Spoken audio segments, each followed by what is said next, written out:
हाँ, आप बताइए कि क्या होगा इसमें।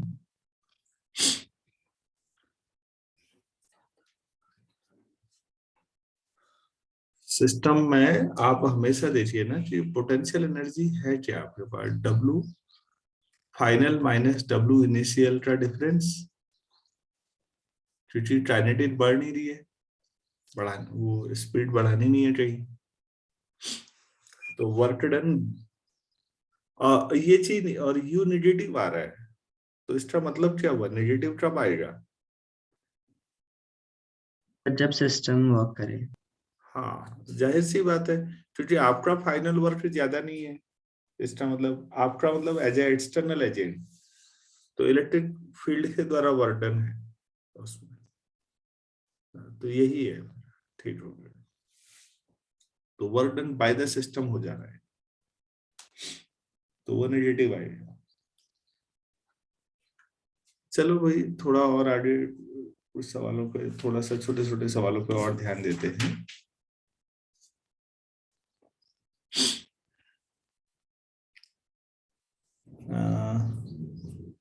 क्वेश्चन लिखिए, टू चार्ज स्फेरिकल सेल्स, ये सवाल आया हुआ है 12th से सीबीएसई में, छोटा सवाल पूछ रहा हूँ, बहुत ऑर्डिनरी, जैसा पिछले लेक्चर में था लगभग वैसे ही। Two charged spherical cells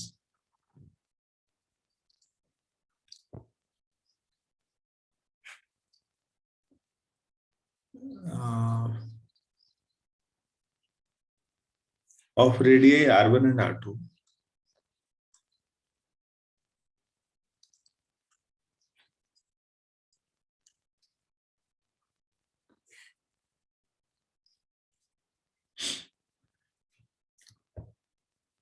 comma when connected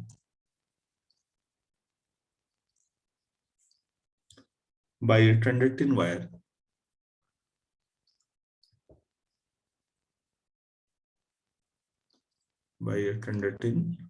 wire acquire charges q1 and q2, acquire charges q1 and q2 respectively.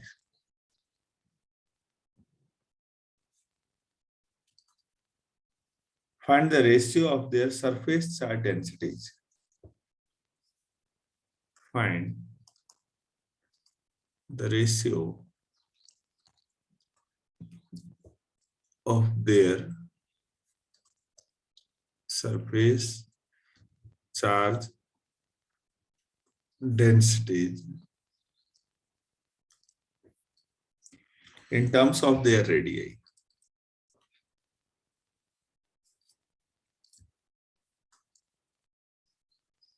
Their radii.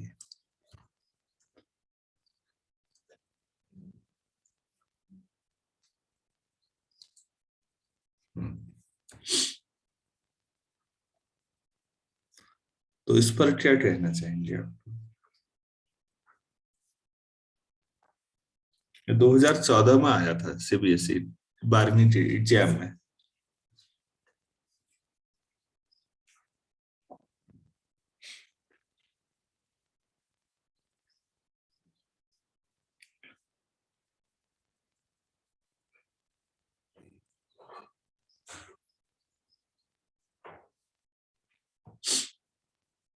तो कैसे करें,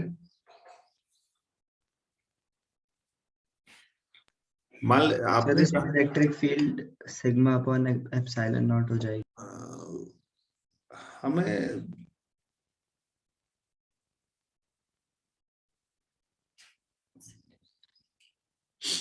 वही पहले की चार्ज डेंसिटी जो होगी वो सिग्मा 1 मान लेते हैं, तो सिग्मा 1 पहले पर चार्ज कितना आया q1, इस चार्ज स्फेरिकल सेल है तो सरफेस एरिया,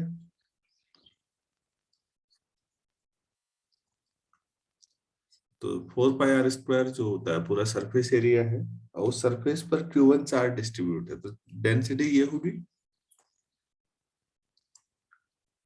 और दूसरे पर क्या हो जाएगी, Q2 अपॉन 4πr²। तो फिर सिग्मा 1 अपॉन सिग्मा 2 कितना हो जाएगा, 4π तो कैंसिल हो जाएगा, Q1 upon Q2 into R2² upon R1², ऐसा आ जाएगा। डिवाइड करेंगे तो हाँ अब इसमें Q1 Q2 हटाना है, आपको R में लाना है आंसर। उसने पूछा यही है, find the ratio of their surface charge densities in terms of their radii. अब आप लगाइए कि दोनों कनेक्ट किए गए हैं ना,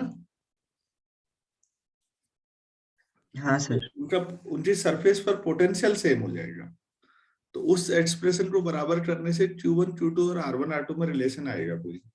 लिखिए, when both spherical cells are connected, when both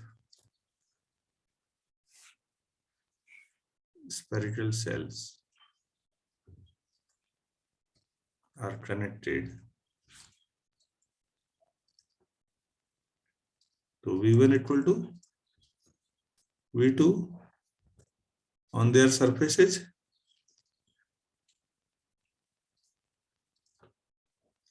V1 कितना होगा पहले में सरफेस पर, Q1 upon R1 equal to 1 upon 4π epsilon naught, Q2 upon R2।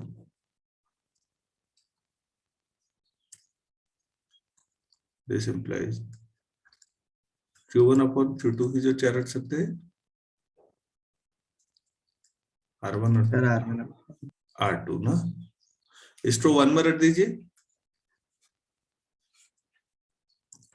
तो सिग्मा 1 अपॉन सिग्मा 2, R1 रखेंगे 8 कट जाएगा ये, फिर भी R2 अपॉन R1 ही आएगा सर। मतलब चार्ज डेंसिटी रेडियस के इनवर्सली प्रोपोर्शनल होती है, ये जानकारी भी मिल रही है।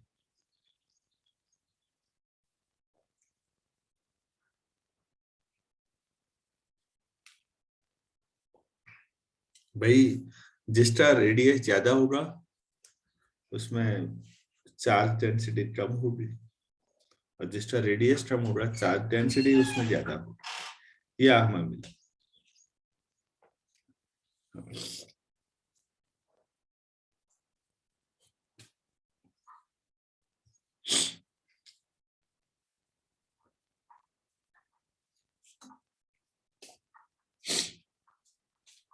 कितना क्लियर हुआ? Yes sir.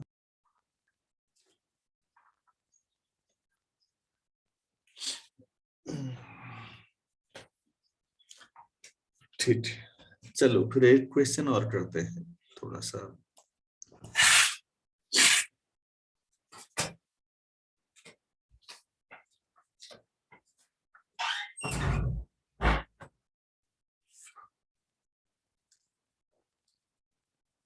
क्वेश्चन है, छोटा सवाल पूछ रहा हूं मैं,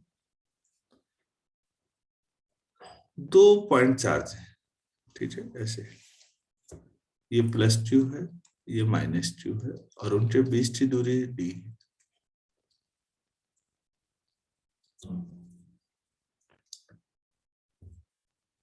तो इनकी वजह से इलेक्ट्रिक पोटेंशियल 0 कहां पर होगा इंफिनिटी के अलावा?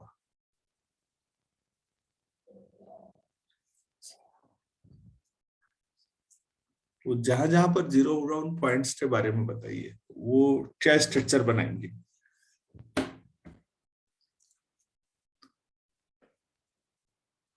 वो सारे पॉइंट्स का लोकस क्या होगा टाइप का सवाल हो गया मैथ्स की लैंग्वेज में, जहां पर नेट पोटेंशियल 0 होगा। पहले क्वेश्चन लिख लेते हैं, 2 point charges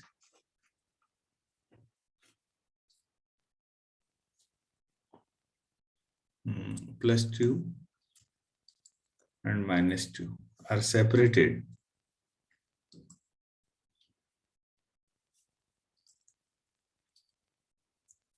by a distance D.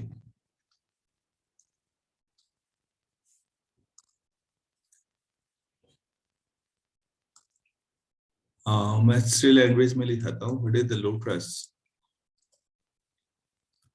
Of those points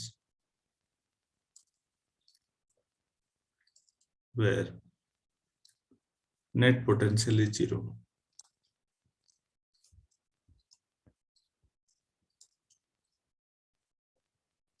सोचो तो ओरली हो जाना चाहिए यार ये सर परपेंडिकुलर बाइसेक्टर.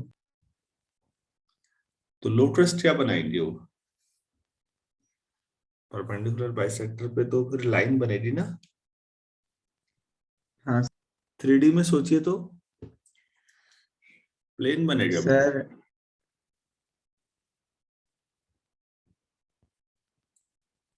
3D में सोचो ना.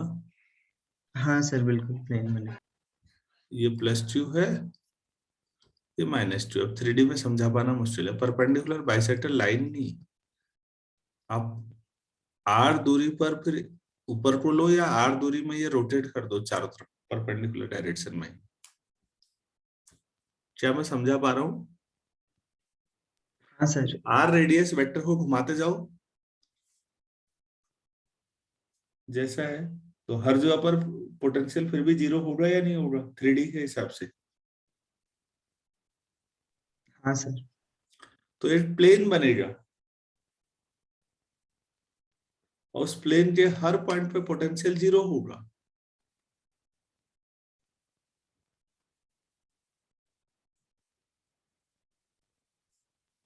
क्लियर है ना. हाँ सर.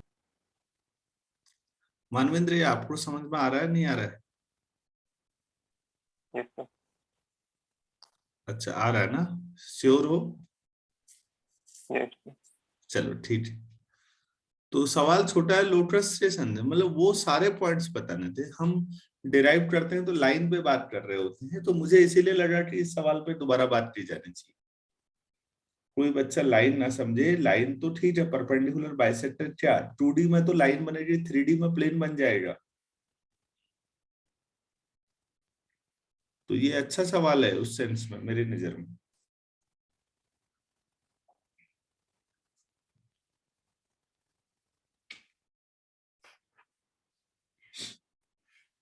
चलिए नेक्स्ट क्वेश्चन लीजिए.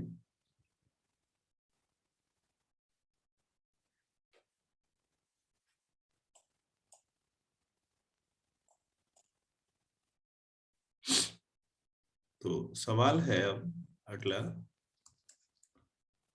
कंडक्टिंग कोन है हमारे पास, उसको कुछ चार्ज दे दिया गया है. लिखिए a charge q is given to a conducting cone.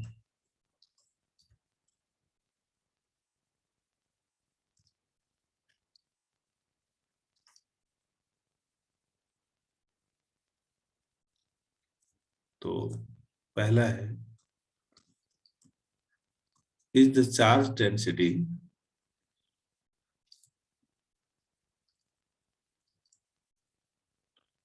on the cone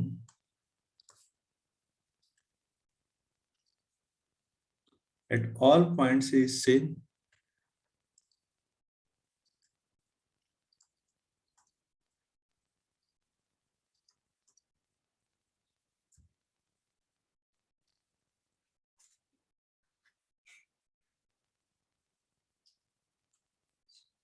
और दूसरा लिखिएगा is electric potential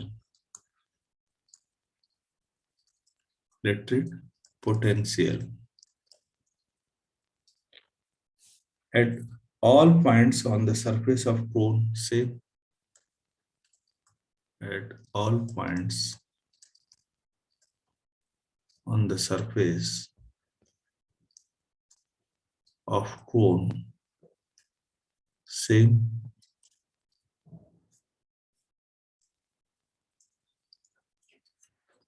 आप लोग बताना चाहेंगे इसका आंसर.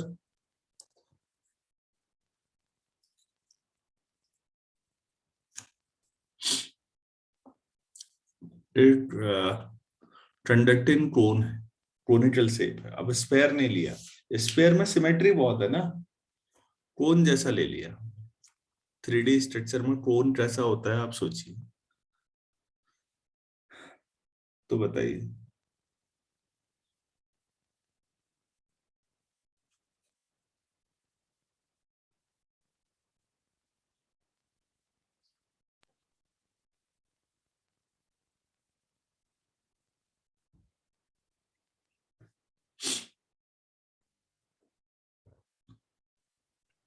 सर नहीं होगी शायद चार्ज डेंसिटी से।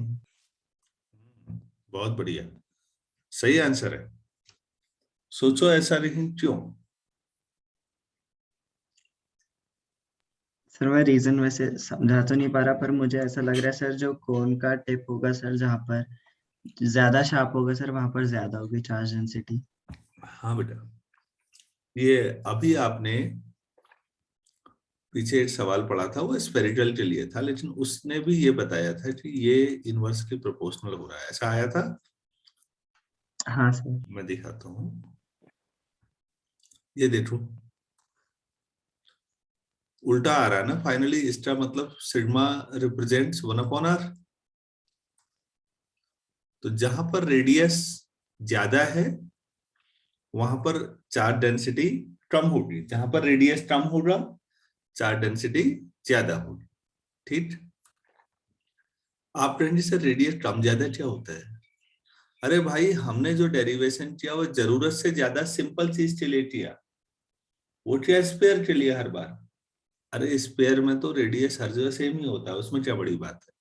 मेरे पास माना कोई स्ट्रक्चर ऐसा होता बच्चों जिसका सरफेस ऐसा होता, मैं आपको दो चार पॉइंट्स बताना चाहूंगा। ए पर, बी पर, सी पर। बच्चों एक चीज होती है मैथ्स में, आप लोग कॉलेज लेवल पे पढ़ेंगे, कर्वेचर। कर्वेचर का मतलब कर्व शेप में मुड़ने की टेंडेंसी। तो एक रोड ऐसे जा रही है और एक रोड यहीं पर मुड़ रही है, तो रोड ए का कर्वेचर कम है और रोड बी का कर्वेचर ज्यादा है। क्या आम आदमी के नजरिए से समझ पा रहे हो कि हाँ हो रहा होगा? कर्वेचर, कर्व शेप में मुड़ने की टेंडेंसी। बी का कर्वेचर ज्यादा है, ए का कर्वेचर कम है। और सी स्ट्रेट लाइन है तो उसका कर्वेचर 0 है। क्लियर हो पाया? हाँ सर। और इसमें मजेदार बात ये होती है कि जिसका कर्वेचर जितना कम होगा उसका रेडियस ऑफ कर्वेचर उतना ज्यादा होगा।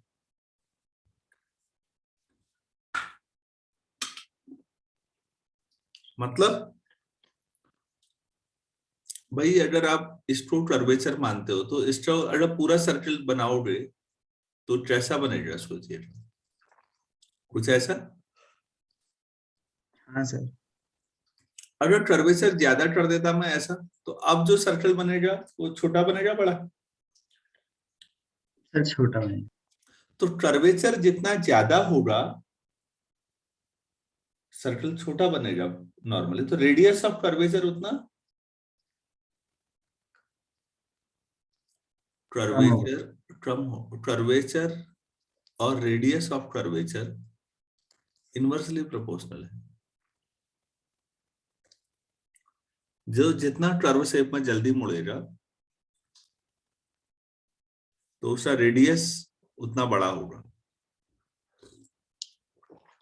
तो बच्चों ये बताओ, रेडियस ए पर ज्यादा होगा, बी पर ज्यादा होगा या सी पर ज्यादा होगा? ये जो मैंने ऊपर बनाए हैं ना आप एक ही सरफेस पर, यहां पर बताइएगा इसमें।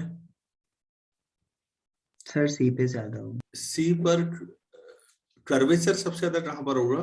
कर्वेचर सर कर्वेचर बी पे। बी पर होगा और रेडियस ऑफ कर्वेचर सबसे बड़ा सी पे।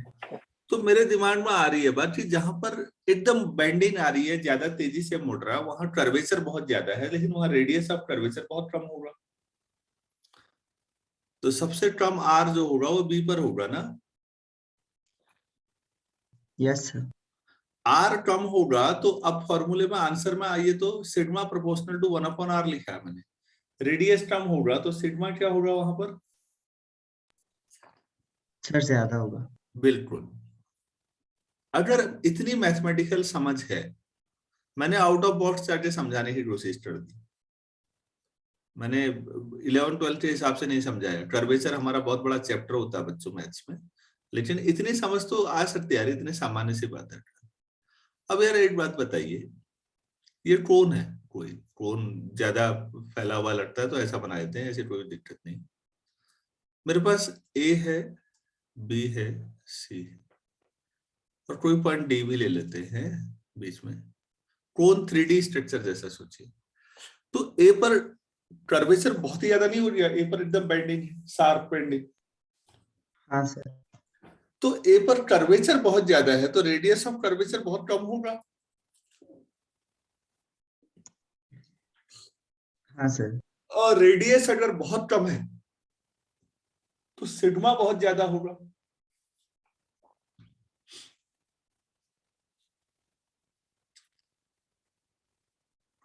हाँ सर। तो सवाल क्या था? अब ये बात समझा दी है मैंने, तो आपकी बात को मैंने एक्सप्लेन कर दिया बस। आपने भी कहा था कि सर मुझे लगता है कि टोन के वर्टिसेज जो है वहां पर, और वर्टिसेज में भी जो वर्टेक्स है सबसे तीखा होता है नॉर्मली, तो वहां पर चार्ज डेंसिटी ज्यादा होगी, ऐसा कहा था आपने। Yes sir. तो मैंने उसको एक्सप्लेन करने की कोशिश की कि कर्वेचर और रेडियस ऑफ कर्वेचर समझिए, कर्वेचर कर्व शेप में मोड़ना, बस इतना ही है। तो उस जितना ज्यादा कर्वेचर होता है, रेडियस ऑफ कर्वेचर उतना कम होता है, और रेडियस कम होगा तो चार्ज डेंसिटी वहां पर ज्यादा होगी। तो कोन के वर्टेक्स पे मैक्सिमम चार्ज डेंसिटी होगी, और जो फ्लैट एरियाज है वहां पर मिनिमम चार्ज डेंसिटी होगी। बड़ी यूनिफॉर्म नहीं है बच्चों। अब स्फेरिकल में यूनिफॉर्म चार्ज डिस्ट्रीब्यूशन हो रहा था, सब तरफ सिमेट्री थी बहुत ज्यादा।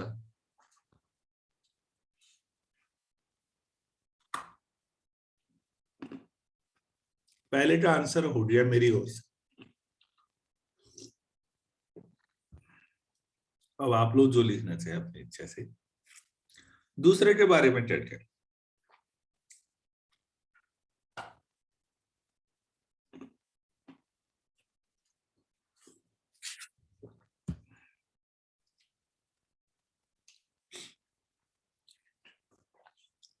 कोन कंडक्टिंग है ना, हाँ सर। तो अंदर इलेक्ट्रिक फील्ड जीरो होगा।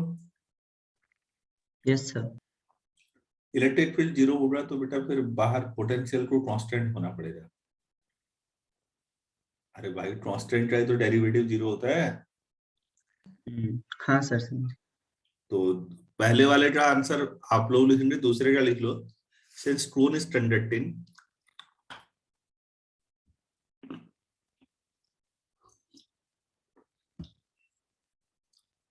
so E equal to 0 within the cone.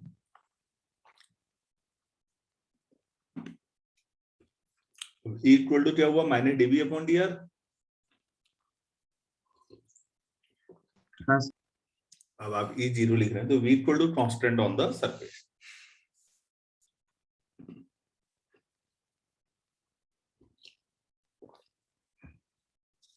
तो कोन की जो सरफेस है उसमें हर जगह पर पोटेंशियल सेम होगा, लेकिन चार्ज डेंसिटी वेरी करेगी। बहुत छोटे छोटे लेकिन मेरे समझ में महत्वपूर्ण रिजल्ट है।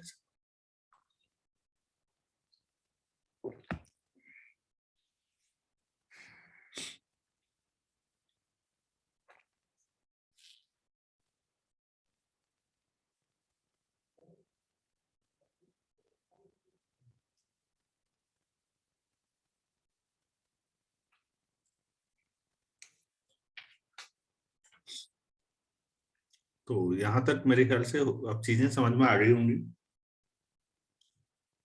हाँ सर।